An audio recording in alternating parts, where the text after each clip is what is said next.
The 10 best ways to prevent falls.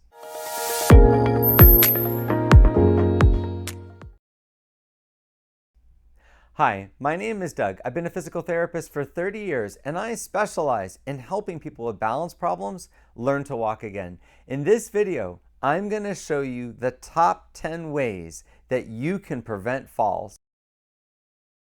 The number one reason that people fall is because when they turn, they cross their legs. There was a study done in Great Britain where they looked at videos in nursing homes. And what they found was that when they looked at all the falls that the video recorders showed, that most of the falls, like 80% of the falls, the person crossed one leg over the other and then fell.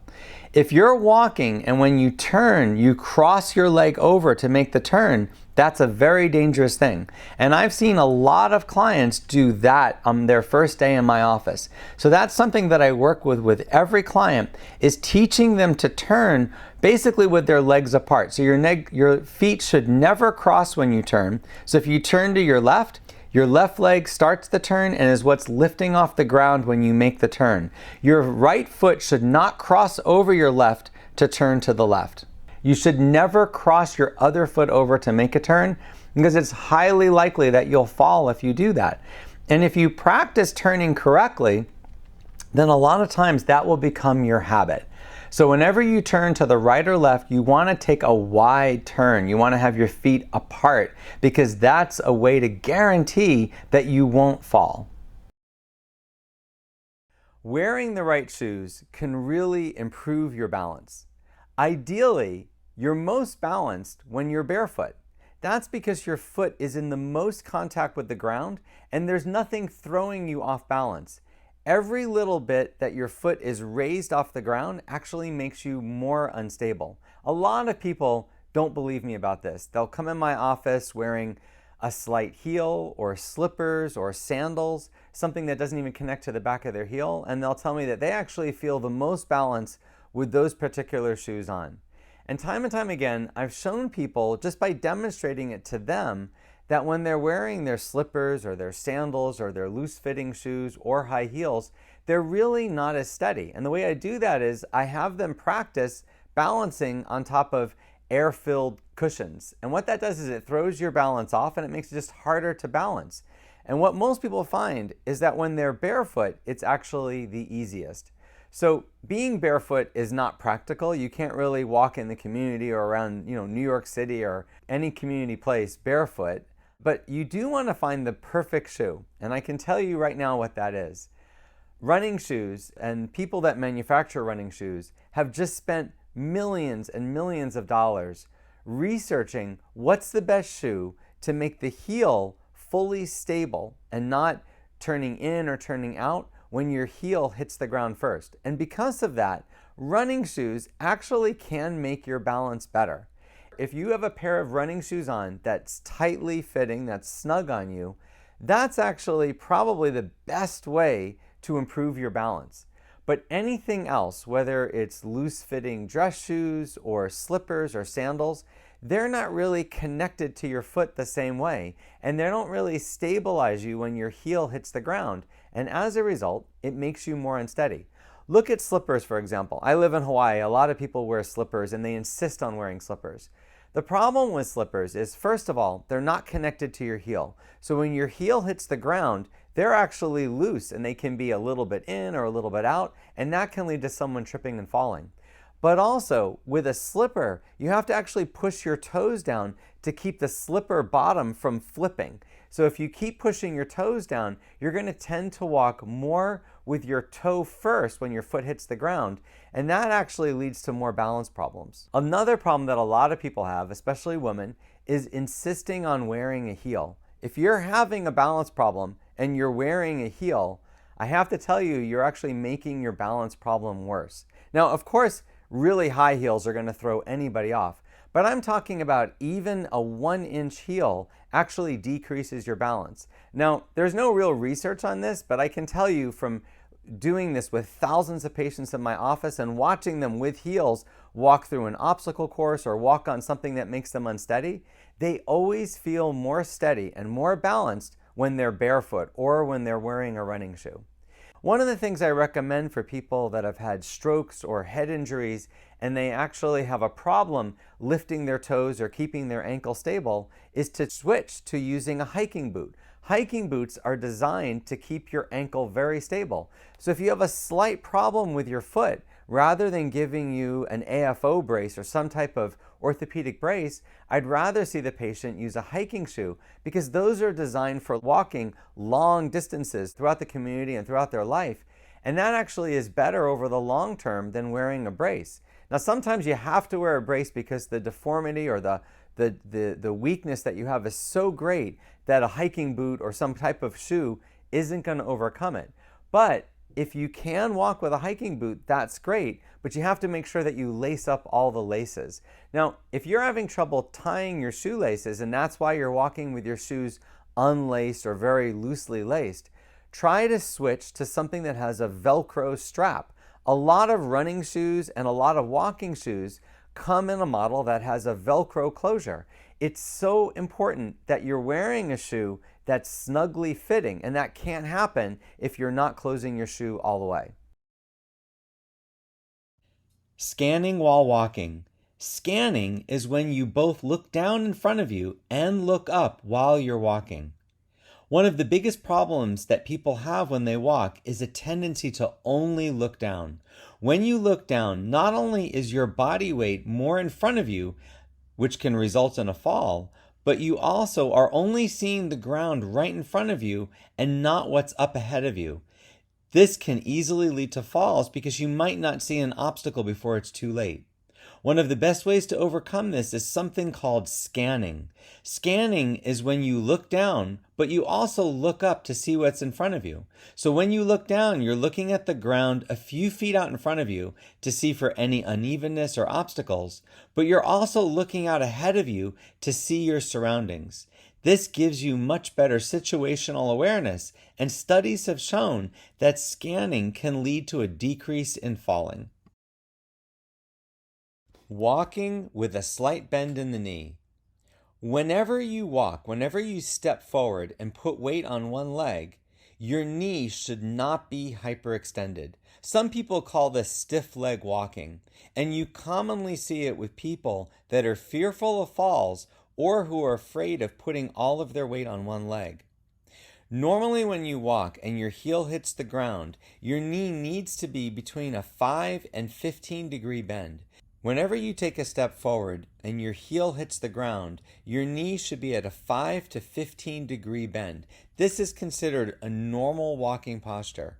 The reason for the bend is that you want to be able to quickly react if the ground is uneven or if you're surprised by something in front of you. If your knee is slightly bent, it's a lot easier to shift your weight to the other leg and adjust your walking. If your knee is straight or hyperextended, you must first unlock your knee in order to adjust, but also you're putting a lot more pressure on your joint and especially your meniscus, which over time can lead to problems and even arthritis. Ideally, you should only walk with a slight bend in your knee. Another thing you can do at home to prevent falls is to not have any loose rugs. So any rug that doesn't have a rubber backing, so a rug that's just, cotton material or whatever material, but no rubber backing, can slide very easily on a hardwood floor. So if you're walking around your house and there's those type of carpets, they can slide very easily when you step on them, causing you to fall. But the other thing is, and more commonly, they become bunched up more easily. That's why when you walk into a big store or a big commercial building, you never see rugs that don't have a thick rubber backing. The rubber backing helps the rug stay flat on the floor, and that actually has been shown to prevent falls. Tandem walking. Whenever you walk, your feet should fall one in front of another. If there were a line down the path that you're walking on, your feet should fall on either side of the line, basically one foot falling almost exactly in front of the other foot. The problem is many people shuffle while they walk. When you shuffle, your feet are wider apart and they're not falling one foot in front of the other. People do this because they're either afraid of falling and their walking is more stiff, or they're afraid of standing on one leg.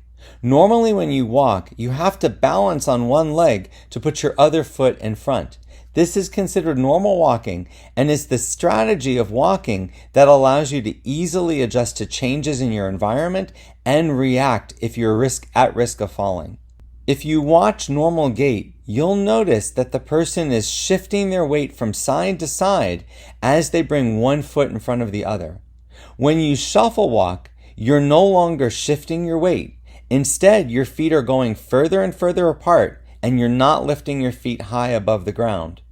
Not only does this make it more likely that you can catch something with your foot, but if you have to adjust your balance, it's a lot easier to shift your weight and move out of the way of something or avoid an obstacle with this gait pattern.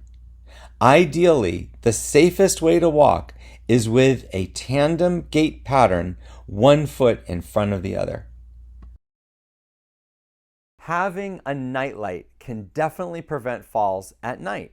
A lot of times people fall when they get out of their bed in the middle of the night to use the bathroom. And time again, I always ask people, why is it that they fell when that happened? And they always tell me the same thing. They got up, they got a little bit disoriented, or they couldn't see something in front of them when they were making their way to the bathroom and they fell in the dark. It can be very scary to have a fall in the dark in your home when there's no one around. So one of the best ways to avoid this is to get a nightlight. In fact, you should have a couple of nightlights between your bed and your toilet, depending on how far away from your toilet you are. Now, a lot of people say they don't want a nightlight because they're afraid the light keeps them awake at night. I'm one of those people. I can't have a white light in my bedroom at night because if I do, it keeps me awake.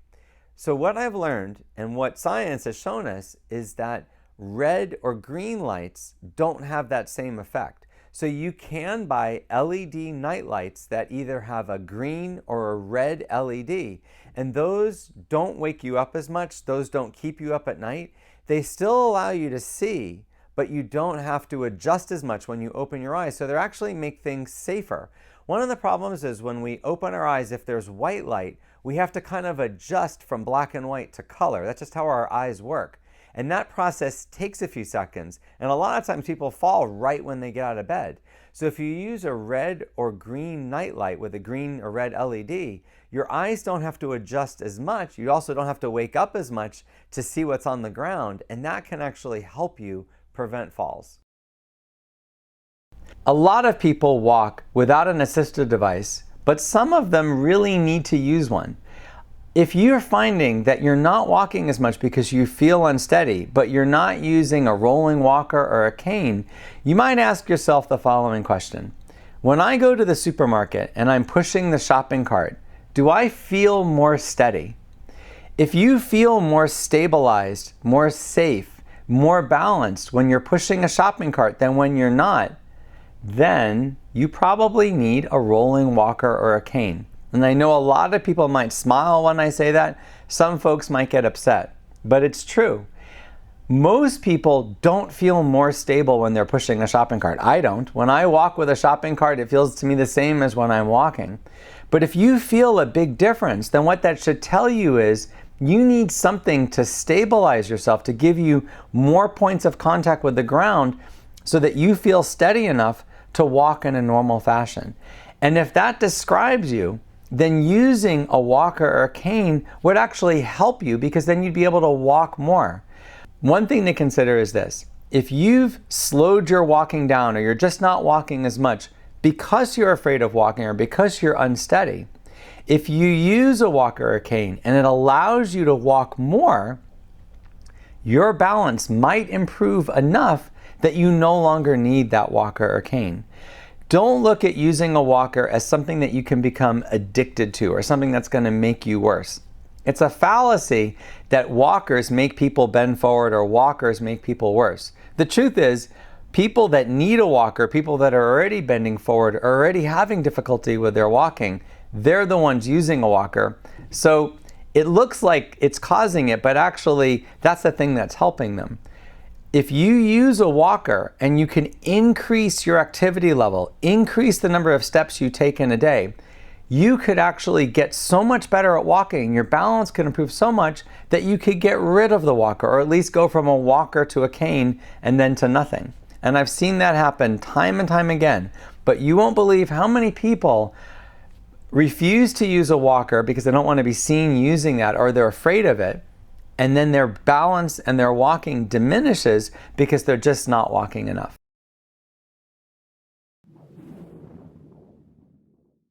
One thing you can do if you're unsteady at home is to add grab bars to all the places that you either have to step over something or you have to stand on something that's slippery. The number one area is in the bathroom. If you install a grab bar right next to your shower when you step in or out of your shower, you can definitely eliminate a lot of the risk of falling. You can also put grab bars next to your toilet or next to any chair that's really low that you have to get back up from. Because a lot of times when a person first stands up, that's when they feel unsteady. And if there's a secure grab bar to hold on to, that can really make the difference. Another place I recommend a grab bar is next to your bed. Now, I'm not saying to mount something on the wall, but if you go online like on Amazon or Walmart.com, you can see a whole bunch of grab bars that are designed to fit between the box spring and mattress on your bed with little feet that sit on the ground. These are really helpful because when you first get up from bed, it's nice to have something to grab onto if you're losing your balance. It also helps you stand up a little bit more safely. Probably the best thing that you can do at home to prevent falls is to practice balance challenging activities. Time and time again, when I talk to people in my office who first are sent to me because they fell, when I ask them, why do you think they fell? They always tell me the same thing, that over time, they're just less and less active, and most of them have gotten to the point where they're mainly sitting and they're only getting up to go to the bathroom or to go to the toilet. A lot of people, just like her, avoid walking because they're so afraid of falling. But actually, that's what causes people to fall more and more as we get older. You have to practice things that challenge your balance. And just walking on level ground or walking around our house is really not enough challenge to improve your balance. You have to do something, such as exercises that I do on my channel, to challenge your balance. You have to practice standing with your feet close together, standing on one leg. You have to practice walking backwards, walking sideways. All these things are important for us to improve or even just maintain our balance. I hope you found this video helpful. Click the subscribe button if you want to see more videos like this. If you would like more help with your balance, look in the description for a link to a course I created that can help anyone improve their balance at home.